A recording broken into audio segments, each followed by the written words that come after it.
conversations, real, honest, raw, nitty gritty. That's kind of who I am. So I'm going to talk about um, my sexual assault encounters that I've had. I've gone through a few, unfortunately. But yeah, I'm really an open book, so I like to just say it how it is, and I'm totally open to questions later on. If I say something that you feel, snap, clap, yell, whatever. If I say something that you don't feel, that's totally cool too. You can say something as well. Yeah. So I'm going to start off by saying a passage. So there's a passage in the Christian Bible. It talks about gold. It says that pure gold put in fire comes out proved pure. And genuine faith put through the same suffering comes out proved genuine. And if we wrap it all up, it's our faith and not our gold that God will have on display as evidence of his victory. Now, why do I bring this up? I bring this up because I want you to understand that if you leave today without anything from what I'm going to say in the next little bit, that I want you to understand that your process produces pain, but your pain proves progress. Now I'm going to say that again, just so that you can get it into your system, okay? So your process produces pain, but your pain proves progress. So I'm going to highlight 4 instances where sexual assault was apparent in my life. With each situation, it brought on a different pain, a different fight, a different perspective, a whole lot of mental health issues. But my reaction to every situation was not elegant in any way, shape, or form. Probably more aggressive than, calm and collective. But that was okay because I was honest, right? So, my first point. Oh, I'm going to show you a picture. This is kind of embarrassing, but it's okay. So this is a picture of me when I was 13, okay? I was not attractive in any way, shape, or form. But it's okay, I dealt with it. I was very awkward and lanky, and it was fantastic. I was very confident in who I was. My mom put up, happy birthday signs with the whole, you are God's precious gift, and, all that embarrassing stuff. But I bring this up because as I go through the different stories that I'm going to tell you, I'm going to show you how it affected the person that I was. Okay. So when I was 6, I was exposed to sexual assault through my mother. I was 6 and I was a troublemaker. I have made every babysitter I ever had cry. I beat up kids. I was terrible. But I lived with both my parents at the time. And as much as I would like to think that, I was more like my mother than my father. My mother was, and still is, a very strong person, very independent, very wise, very beautiful. But I was more like my father. And you see, my father is a great person, but he continually made bad decisions. And he continually made bad decisions in his life before he was able to surrender himself to God.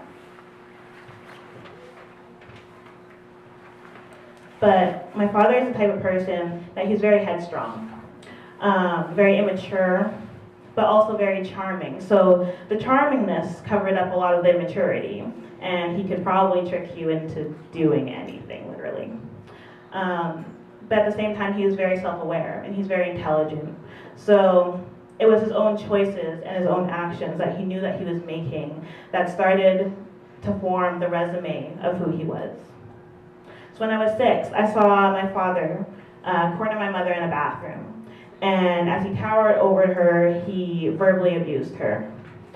Then when she began to cry, he took that verbal abuse and turned it into physical abuse. And at the age of 6, I had my first encounter with knowing how much women are worth, how they should be treated, and how they're seen. I saw how assault that I would later on in my life face would more be about power than sex, and how power can take one person that you thought was genetically programmed to love you away from you. my parents got divorced after that when I was 7. And the divorce itself, as well as having that image in my head, really affected me. So it hurt a little bit. And it started to tear at me, right? It tears down your self-esteem, it tears down your self-worth. You start to get this idea of who you are based on your surroundings and your situation, right? And with this, it's a huge issue because I started to grow up in this mindset, right? And when we grow up in this mindset, I started to think that I had to become strong. I had to be very strong for my family, strong for myself, and I started to contribute to my family home life situation. So I started working at a very young age. I contributed money-wise. My sister was very much a daddy's girl, so with them splitting up, that didn't help the situation. And so I started to build up wall after wall after wall. And throughout my high school, you know, like I said, I was very lanky and very awkward, and so I was picked on a lot. And when you're picked on a lot, I mean, I was very confident in who I was, but at the same time, all I wanted was for somebody to recognize me, for somebody to think that I was just as great as I had thought that I was for myself. And because I didn't get that reaction from somebody else, I didn't get that satisfaction from somebody else, then I started to pick away at myself. And eventually in my grade 12 year, I committed suicide, or I attempted suicide for the first time. And it wasn't that I didn't love who I was. It was just that I wanted somebody else to love me the way that I thought that I should be loved and that I saw myself as. So that again tore at me a little bit more.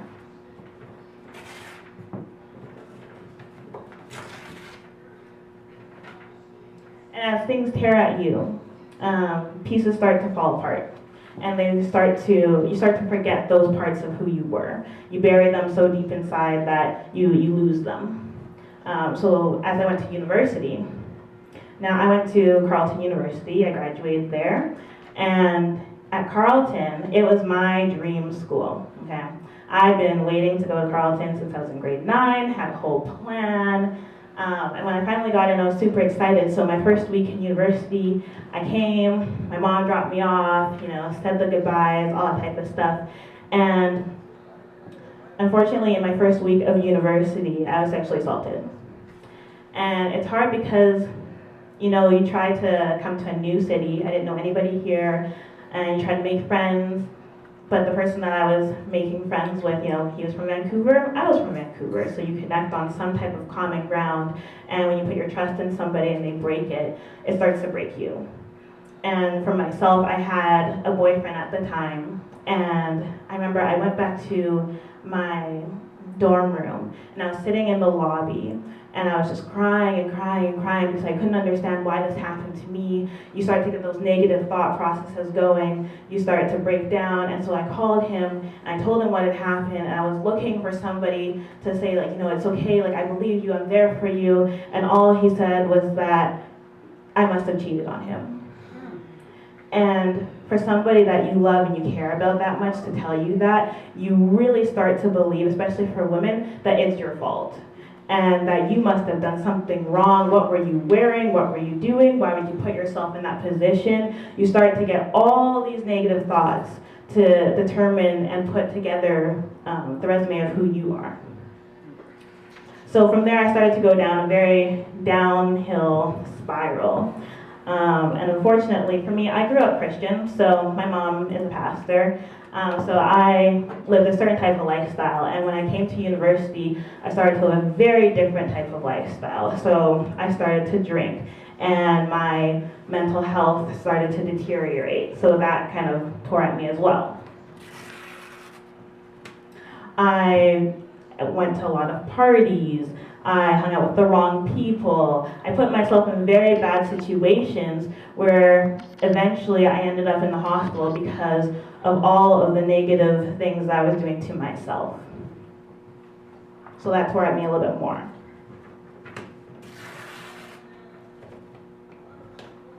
And I remember that I was sitting in the hospital and ended up looking in the bathroom mirror. And I started to cry because I realized that I didn't even recognize myself anymore. That I was so much like everybody else that I lost sight of who I was created to be, who I was meant to be. And as a woman, I feel like we have so much to give to this world, but when we lose sight of ourselves, we lose sight of our identity, and we start to lose hope in ourselves and lose faith in ourselves. And when I was in university, I had this dream. So I had this dream where I was painting this canvas. And for somebody else that I was painting it for, I had this huge like white canvas, and I was painting a picture of myself. So I was in this auditorium, and I was painting my face, and I realized that for me to do this, I had to face myself. I had to face who I was.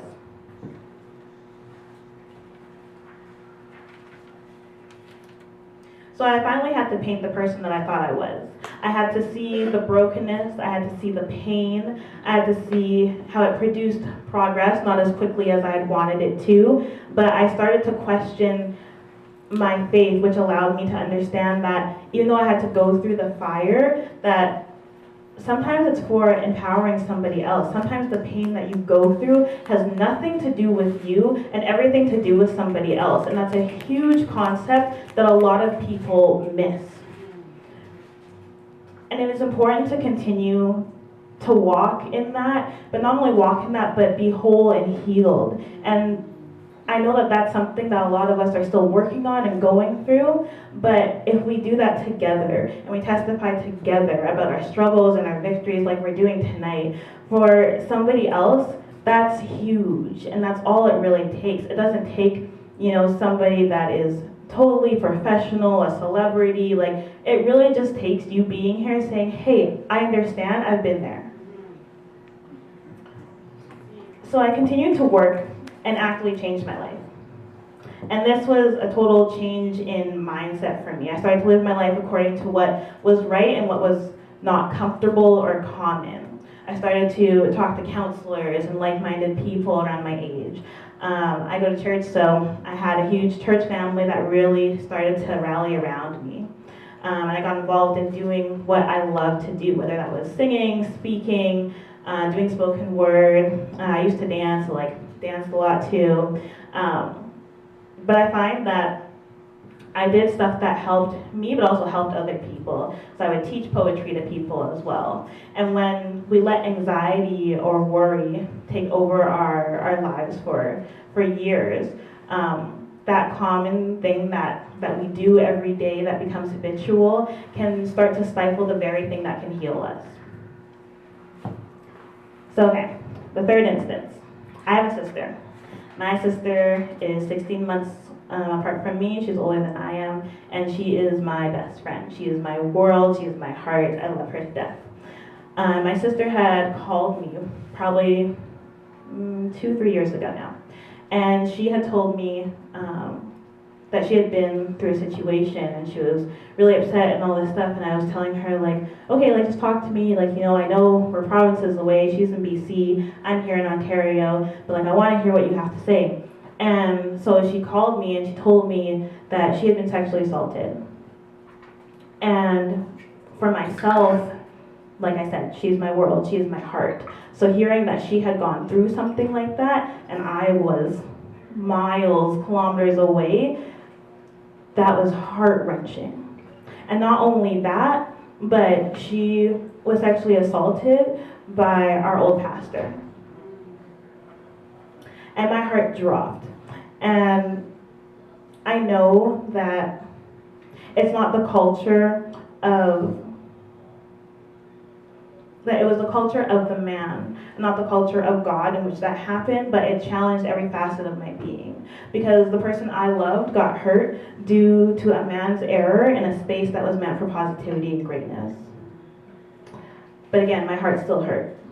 And I started to battle trying to be strong for her, but then also I've been working on myself to grow, and I couldn't be strong for her and strong for myself and growing for myself all in the same breath and in the same space. It was too hard. I started to struggle. I needed help for myself. I still had school and responsibilities. I was trying to graduate. I had to work. I was a manager at Booster Juice. Like, it was a lot to handle, and so I just needed things to stop. I just needed time to stop, and so then I tried to make it stop. And I attempted suicide for the second time.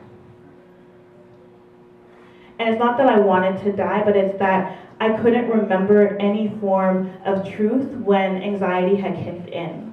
I had this fear of the future. I had this fear of the unknown. I didn't know how to cope. And not only did I start to pick at the wound I had working to heal with my first sexual assault encounter, but it had happened to somebody so close to me, and I wasn't able to protect them, so it was so heart-wrenching that I just didn't know what to do. So that cut at me again.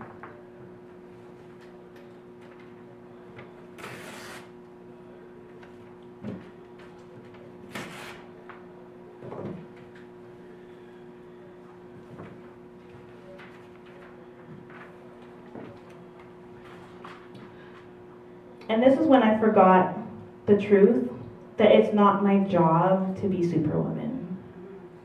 And I don't speak because I'm going to give you guys all the tools that you need to never get hurt again in your life. That I speak and I talk because I tell my story and tell my truth, because the truth will set you free, hopefully, from your own shame. And shame is really what you think of yourself. And then there's guilt, and that's what you believe in regards to other people. And I feel that as long as I'm willing to keep talking and no longer be silent, then that's going to help somebody, even in the smallest way. Yes. So then that brings me to my last point, which is about this year. So this year, I've been really working on myself, really bringing myself up, my self-confidence, my self-esteem, surrounding myself with the right people, being in the right environments. And I've been fighting so hard to get myself on my feet again and make the right choices and make that happen. And then I was sexually assaulted again. And when it happened this time, it broke me. And I'm gonna be really raw with you guys. I have never felt so broken, especially because this is something that I choose to do as a living, to talk to people and to really encourage and empower women. When I felt like I'm doing all of this to help other people, yet I couldn't even help myself from being free from a captive mentality. And I just felt like, what was the point? And at this stage, am I really helping anybody? At this point, for it to happen twice, there must be something wrong with me, because I tried to do all the right things, I tried to make all the right choices, and yet bad things still happened. And for a lot of Christian folk, they'll say Satan tried it, but he didn't get it, and they try to move forward and move past it, and use all the ways that they know how to move forward in life. But for me, because I was so broken and I was so empty, I felt like I didn't want to hear any excuse that anybody had to say. It's kind of like if you have a best friend and you get in an argument, and then they come back and they're like, hey, so I know we got in a fight, but you see what had happened was I didn't mean to. And for me, that just wasn't enough. I didn't know what I had done to deserve being served this again. But at the beginning of this discussion, I brought up the passage that talked about gold. It said that pure gold, put in the fire, comes out proved pure. And genuine faith, put through the same suffering, comes out proved genuine.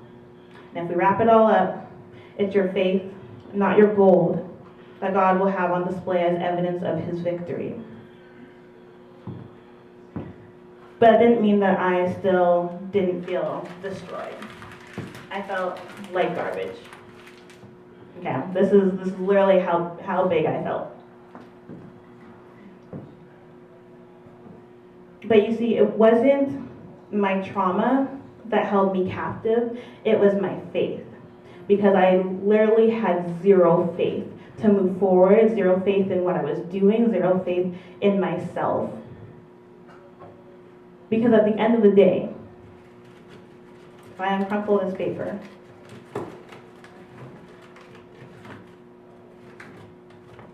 this person that has been brutally beaten, bruised, and hurt is still the same person that I am today. Even if things try to hit me, try to come at me, try to bring me down, who I was chosen to be, who I was birthed to be, my identity is still the same from the moment I was born to today. And when I started to believe that, I started to make choices that would allow me to care for my well-being, my mental health, my heart, and I started to love myself because I started to believe that I am beautiful, that I am strong, and not because of my physical strength, but just because of the strength that's within me. And when you know who you are, when you know what your name means, you start to act differently because you know that you are set apart and set up for greatness. And I'm not saying that you're never going to get hurt again or that this is going to help you to be able to move forward, but I'm saying that you don't have to be perfect. You literally just have to be perfect to work on. And that means that you have to be broken. And if everyone's broken, then we're good to move forward, right? So, I know I talked a lot, I'm so sorry, but I'm just gonna wrap this up. So I just wanted to be here and to say that, you know, I love speaking and I love doing this simply because of the purpose of just empowering others and especially empowering women, so that you can know who you are, because I really believe that women, like, we're pretty dope, guys. Like, in all honesty, like, women, we can move nations, we can breathe life into ideas that men have or that other women have. We have a sisterhood, we are action, we are faith in motion.